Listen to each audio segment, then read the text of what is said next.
Hello friends, स्वागत है आपका परीक्षा चिंतन यूट्यूब चैनल पे। मैं विवेक मिश्रा आप लोगों का स्वागत करता हूं परीक्षा चिंतन यूट्यूब चैनल पे। आज के इस सेशन में हम कुछ महत्वपूर्ण ऑब्जेक्टिव क्वेश्चन हैं जिनको इस वीडियो में सॉल्व करेंगे, जो कि कम्पिटिटिव एग्जाम की दृष्टिकोण से महत्वपूर्ण है। आप कोई भी कम्पिटिटिव एग्जाम की प्रिपरेशन कर रहे हो, टेक्निकल असिस्टेंट हुआ, यूपीटी टेट हुआ, UP triple S C, UP PCS, इन सभी में इससे रिलेटेड क्वेश्चन पूछे जाते हैं इंडियन कॉन्स्टिट्यूशन से। तो आज के इस वीडियो में हम कुछ महत्वपूर्ण क्वेश्चन हैं जो कि संविधान के प्रमुख शब्दावलियां एवं विधायक एवं समितियों से संबंधित महत्वपूर्ण क्वेश्चन हैं।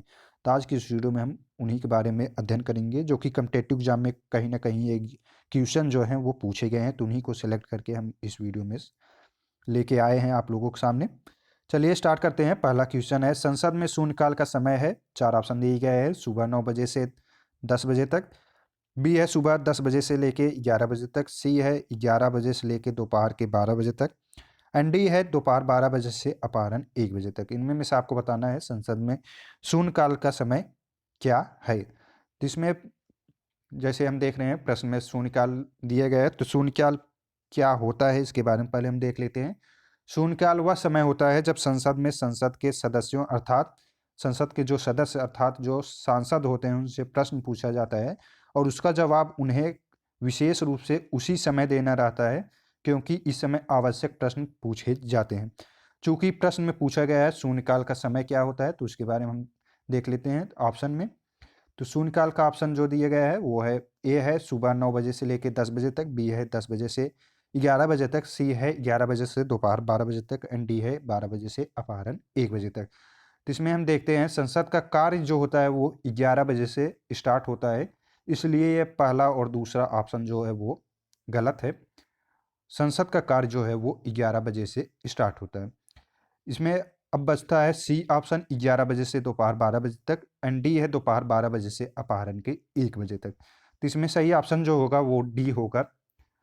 दोपहर के 12 बजे से अपराह्न के 1 बजे तक जो है वो समय जो होता है वो संसद में शून्यकाल का समय होता है, जिसमें सांसद से प्रश्न पूछा जाता है और उसका उत्तर जो है वो विशेष रूप से उसी समय देते हैं।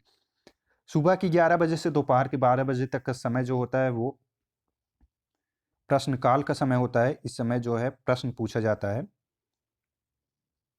तो राइट आंसर जो होगा वो होगा डी। संसद में शून्यकाल का समय जो है वो 12 बजे से अपराह्न के 1 बजे तक होता है। अगला क्वेश्चन है, निम्नलिखित में से कौन सा कथन सही है। चार ऑप्शन दिए गए हैं। ए है धन विधेयक राज्यसभा में पुनः स्थापित किया जा सकता है।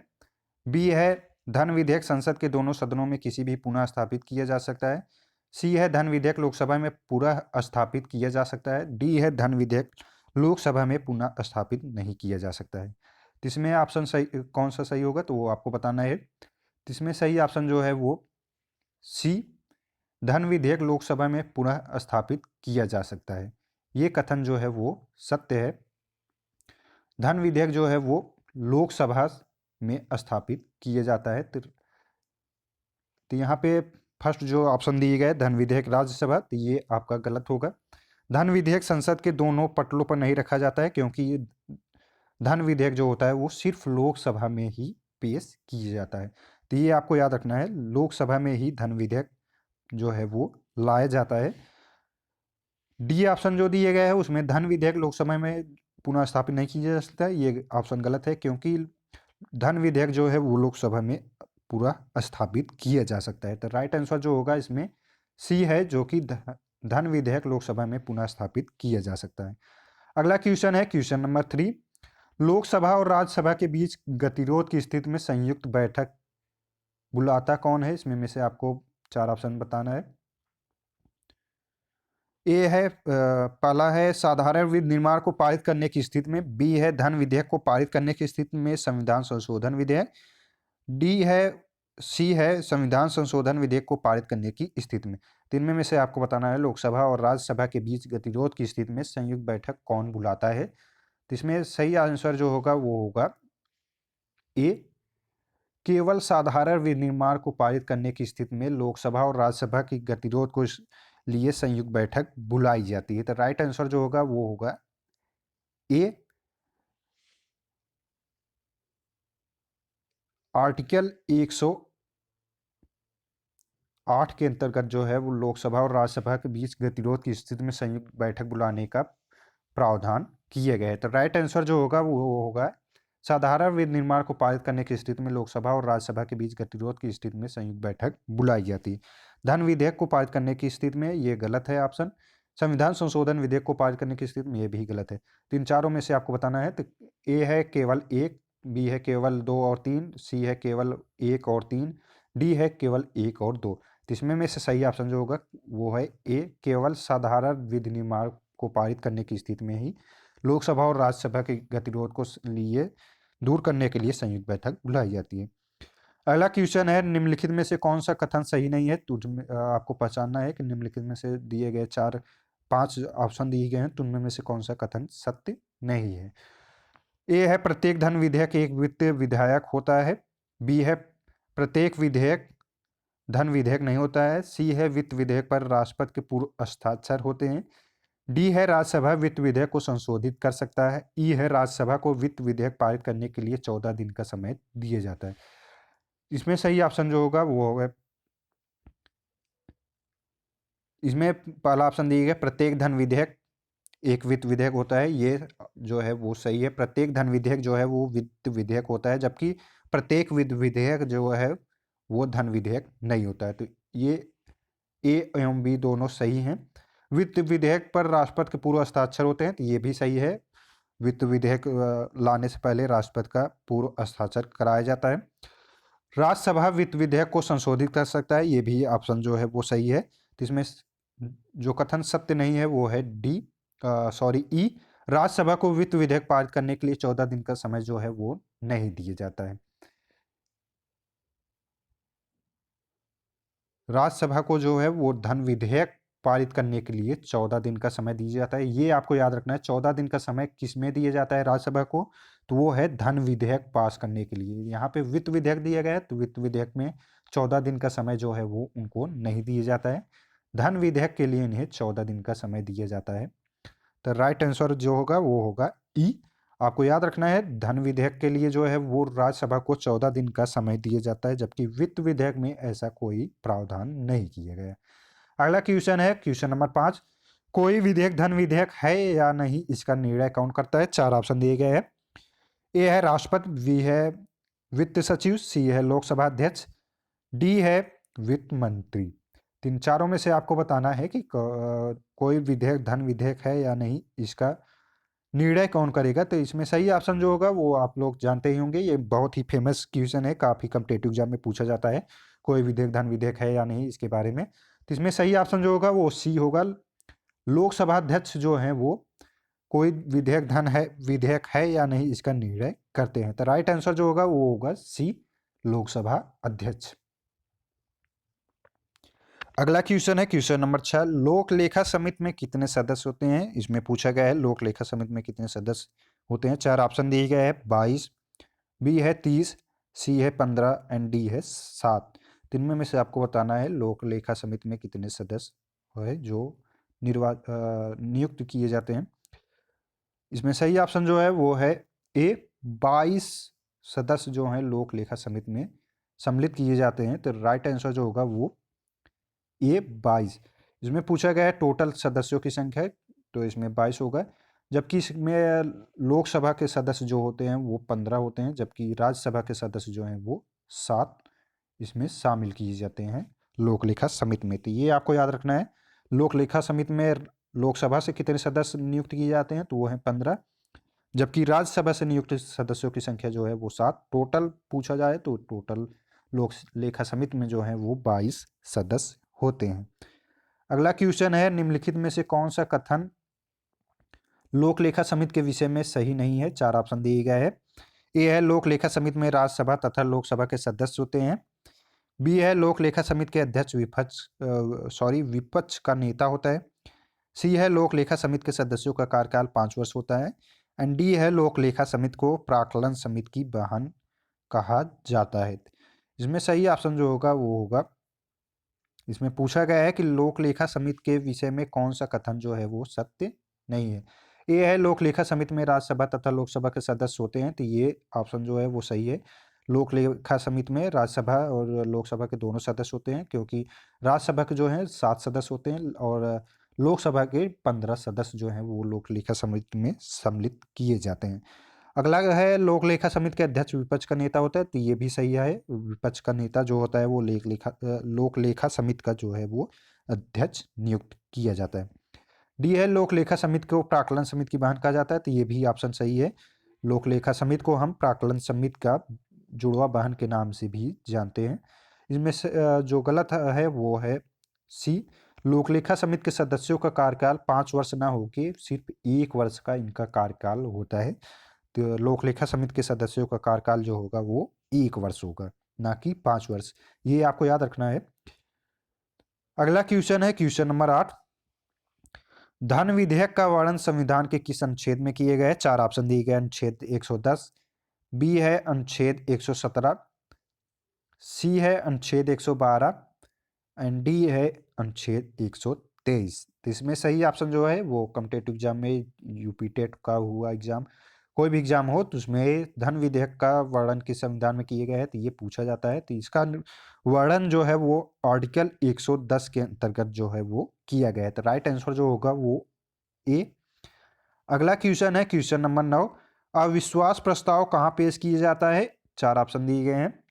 ए है केवल राज्यसभा में, बी है केवल लोकसभा में, सी है लोकसभा एवं राज्यसभा दोनों में, डी है इनमें में से कोई नहीं। पहले हम जान लेते हैं अविश्वास प्रस्ताव होता क्या है। विश्वास प्रस्ताव यह होता है कि विपक्ष द्वारा लाया जाता है। अविश्वास प्रस्ताव जो है वो विपक्ष के नेता द्वारा लाया जाता है कि सरकार या मंत्री किसी सरकार के खिलाफ या उनके मंत्री के खिलाफ विरोध में ये अविश्वास प्रस्ताव लाया जाता है कि आप में जनता में विश्वास नहीं रह गया है, और ये जो है लोकसभा जनता में विश्वास नहीं रहता है। तो राइट आंसर जो होगा वो बी लोकसभा में, क्योंकि लोकसभा में जनता के द्वारा ही चुन के सांसद जो हैं वो संसद में पहुंचते हैं, तो वहीं पे लोकसभा में ही अविश्वास प्रस्ताव जो है वो पेश किया जाता है विपक्ष के द्वारा, क्योंकि जनता का जो है विश्वास वो किसी सरकार या मंत्री के खिलाफ विरोध के लिए अविश्वास प्रस्ताव विपक्षी पार्टी के द्वारा लाया जाता है। तो आपको यह याद रखना है अविश्वास प्रस्ताव कहाँ पे पेश किया जाता है, तो वो है लोकसभा, क्योंकि लोकसभा के सदस्य जो हैं सांसद वो जनता के द्वारा चुन के आते हैं, उन्हीं के द्वारा नापसंद किए जाने पे अविश्वास प्रस्ताव लाया जाता है। अगला क्वेश्चन है प्राक्कलन समिति में कितने सदस्य होते हैं? 4 ऑप्शन दिए गए हैं। 22, बी है 15, सी है 30, डी है 20। इसमें सही ऑप्शन जो होगा वो है सी ऑप्शन। 30 सदस्य जो हैं वो प्राक्कलन समिति में नियुक्त होते हैं, जबकि लोक लेखा समिति में जो है वो सदस्यों की संख्या जो है वो 22 होती है। इसमें प्राक्कलन समिति जो है वो सबसे बड़ी समिति है। ये यूपी पीसीएस 2020 के प्री एग्जाम में पूछा गया था कौन सी समिति है जो सबसे बड़ी समिति है, सदस्यों की संख्या किसमें सर्वाधिक होती है। 4 ऑप्शन दिए गए थे, तो उसमें में से सही ऑप्शन जो है वो है प्राक्कलन समिति जो है वो सबसे बड़ी समिति के नाम से जाना जाता है, या लोक लेखा समिति के जुड़वा बहन के नाम से भी जाना जाता है। लोक लेखा समिति के जुड़वा बहन के नाम से किसे जानते हैं? तो हम प्राक्कलन समिति को जानते हैं। प्राक्कलन समिति जो है वो सबसे बड़ी समिति है, जिसमें समिति में सदस्यों की संख्या जो है वो 30 पाई जाती है, जबकि लोक लेखा समिति में जो है वो 22 सदस्य पाए जाते हैं। अगला क्वेश्चन है वर्तमान में प्राक्कलन समिति के अध्यक्ष कौन है? 4 ऑप्शन दिए गए हैं। मल्लिकार्जुन खड़गे, बी है गिरीश बापट, सी है उमा भारती, डी है इनमें में से कोई नहीं। तो इसमें सही ऑप्शन जो होगा वो होगा बी गिरीश बापट जो है वर्तमान में प्राक्कलन समिति के अध्यक्ष नियुक्त किए हैं। जुलाई 2019 से वर्तमान में प्राक्कलन समिति के अध्यक्ष हैं गिरीश बापट। अगला क्वेश्चन है कोई कानूनी विधेयक संसद के किस पटल पर रखा जा सकता है? 4 ऑप्शन दिए गए। लोकसभा, बी है राज्यसभा, सी है दोनों में से संसद के दोनों पटल पे, डी है उपयुक्त में से कोई नहीं। तो इसमें में से आपको बताना है कि कोई कानूनी विधेयक संसद के किस पटल पर रखा जा सकता है। अब देखेंगे कोई कानूनी विधेयक संसद के किस पटल पर रखा जा रहा है? यहाँ पे कोई कानूनी विधेयक से रिलेटेड पूछा जा रहा है। ये स्पेशल कोई विधेयक, धन विधेयक या फाइनेंशियल विधेयक से संबंधित नहीं है। इसमें कोई कानूनी विधेयक जो है वो संसद के किस पटल पर रखा जा सकता है? तो ए है लोकसभा, बी है राज्यसभा, सी है दोनों में से संसद के एक पटल पर, डी है उपयुक्त में से कोई नहीं। तो कोई कानूनी विधेयक जो है वो संसद के दोनों पटल संसद के किसी एक पटल पे रखा जा सकता है, चाहे वो लोकसभा हो चाहे राज्यसभा, दोनों सभाओं में जो है वो कानूनी विधेयक संसद के पटल पर रखा जा सकता है। अगला क्वेश्चन है, निम्नलिखित में से कौन सा सुमेलित नहीं है? 4 ऑप्शन दिए गए हैं। स्थगन प्रस्ताव लोकसभा और राज्यसभा दोनों में लाया जा सकता है। विश्वास एवं अविश्वास प्रस्ताव केवल लोकसभा में लाए जाते हैं। सी है तारांकित प्रश्न का उत्तर लिखित रूप में दिया जाता है। डी है अविश्वास प्रस्ताव ही विपक्ष द्वारा लाया जाता है। तो इसमें में से सही ऑप्शन जो होगा वो सी है, जो कि सुमेलित नहीं है। तारांकित प्रश्न का उत्तर लिखित रूप में नहीं दिया जाता है। तारांकित प्रश्न का उत्तर मौखिक रूप में दिया जाता है। तो इसमें सही ऑप्शन जो है वो सुमेलित जो नहीं है वो है सी, तारांकित प्रश्न का उत्तर लिखित रूप में नहीं दिया जाता है। स्थगन प्रस्ताव लोकसभा और राज्यसभा दोनों पटल पे लाया जा सकता है, जबकि विश्वास एवं अविश्वास प्रस्ताव केवल लोकसभा में लाया जाता है। विश्वास एवं अविश्वास प्रस्ताव जो है वो केवल लोकसभा में लाया जाता है, ये राज्यसभा में नहीं लाया जाता है, क्योंकि लोकसभा के सदस्य जो होते हैं वो जनता के द्वारा चुन के संसद में आते हैं। उन्हीं से रिलेटेड विश्वास एवं अविश्वास प्रस्ताव जो है वो लोकसभा में लाया जाता है। अविश्वास प्रस्ताव जो है वो सिर्फ विपक्षी पार्टियों के द्वारा ही पेश किया जाता है। तो ये आपको याद रखना है, अविश्वास प्रस्ताव विपक्षी पार्टी के द्वारा लाया जाता है। स्थगन प्रस्ताव क्या होता है ये देख लेते हैं। स्थगन प्रस्ताव वह होता है जब किसी विशेष मुद्दे पर हमें किसी विशेष मुद्दे पर चर्चा करनी हो और तो उस मुद्दे पर किसी दूसरे मुद्दे पर चर्चा चल रही हो, तो उस चर्चे को रोक कर हम वर्तमान मुद्दे को चर्चा करें, उसे ही हम स्थगन प्रस्ताव कहते हैं। स्थगन प्रस्ताव में जो है वो वर्तमान में कोई विशेष मुद्दा होता है, उसे पे चर्चा करने के लिए हम, और संसद में कोई चर्चा चल रही हो उसे रोक कर हम वर्तमान मुद्दे से रिलेटेड जो चर्चा है वो की जाती है, तो उसे ही स्थगन प्रस्ताव कहा जाता है। विश्वास एवं अविश्वास प्रस्ताव जो है केवल लोकसभा में ही लाए जाते हैं। अविश्वास प्रस्ताव विपक्ष द्वारा जो है वो विपक्ष द्वारा जो है वो पेश किया जाता है। तारांकित प्रश्न का उत्तर जो है वो लिखित रूप में न दे के ये मौखिक रूप में दिया जाता है, ये आपको याद रखना है।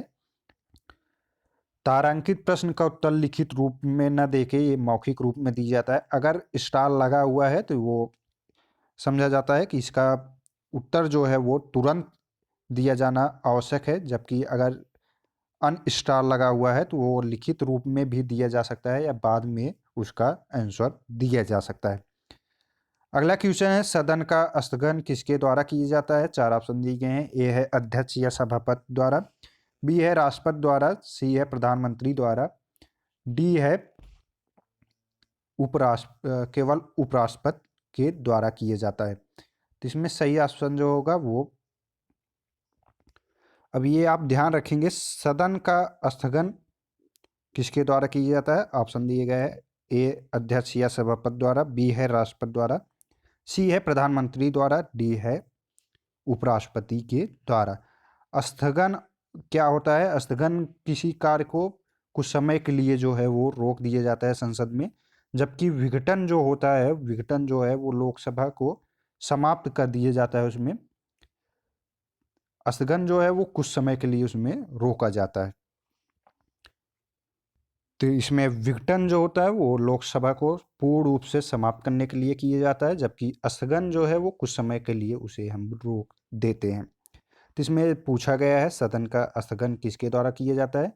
अगर राज्यसभा में स्थगन किया जा रहा है तो वो सभापति के द्वारा किया जाता है, जबकि लोकसभा में अगर स्थगन किया जा रहा है तो वो है अध्यक्ष के द्वारा किया जाता है, लोकसभा अध्यक्ष के द्वारा। तो इसमें सही ऑप्शन जो होगा वो होगा ए, अध्यक्ष एवं सभापति के द्वारा सदन का स्थगन जो है वो किया जाता है। तो इसमें राइट आंसर जो होगा ए होगा। सभापति जो स्थगन करेंगे वो राज्यसभा में करेंगे, जबकि लोकसभा का अध्यक्ष जो है वो लोकसभा का स्थगन करते हैं। अगला क्वेश्चन है मंत्रिपरिषद का विघटन किस प्रकार किया जाता है। 4 ऑप्शन दिए गए हैं। ए है प्रधानमंत्री द्वारा, बी है राष्ट्रपति द्वारा, सी है लोकसभा अध्यक्ष द्वारा, डी है उपराष्ट्रपति के द्वारा। तो यहाँ पे पूछा गया है मंत्रिपरिषद का विघटन किस के द्वारा किया जाता है। तो राइट आंसर जो होगा इसमें विघटन का काम जो है वो लोकसभा का विघटन जो किया जाता है वो राष्ट्रपति के द्वारा किया जाता है, जबकि स्थगन जो है लोकसभा का अध्यक्ष के द्वारा किया जाता है, जबकि राज्यसभा का स्थगन जो है वो सभापति के द्वारा किया जाता है। तो ये आपको याद रखना है। मंत्रिपरिषद का विघटन यहाँ पे पूछा गया, तो विघटन जो है वो राष्ट्रपति के द्वारा किया जाता है। विघटन 2 प्रकार से किया जाता है।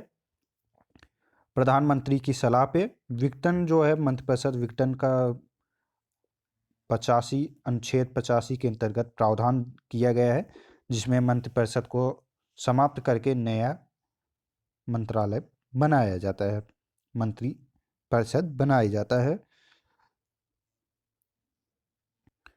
तो राष्ट्रपति जो है वो मंत्रिपरिषद का विघटन 2 प्रकार से करते हैं। प्रधानमंत्री के सलाह पे करते हैं, या तो मंत्रिपरिषद जो सरकार है लोकसभा संसद की वो अपना